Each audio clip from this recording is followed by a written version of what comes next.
Helsingissä joukkoliikenne toimii ja luonto on lähellä kotia. Kesällä on mahtavaa viilettää fillarilla rantoja pitkin ja talvella ulkoiluttaa koiraa meren jäällä. Eduskunnassa pystyy vaikuttamaan puhtaan Helsingin puolesta.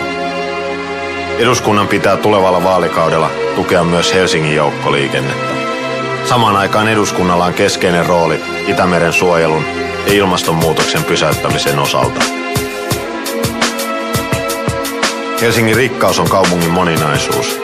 Täällä on erilaisia asuinalueita ja kaupungin osilla on oma henkensä. Itä-Helsingin lähiöt, Kallion kadut ja Punavuoren baarit ovat kaikki osa monipuolista Helsinkiä. Helsingissä on kuitenkin paljon asioita, joita ei pidä hyväksyä.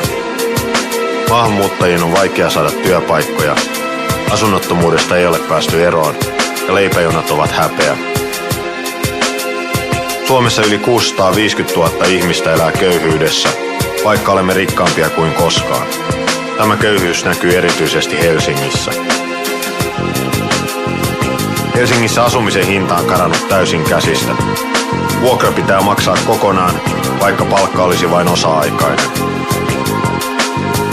Eduskunnassa pitää puuttua perusteettomiin pätkätöihin ja vuokratyöntekijöille tulee taata takuupalkka.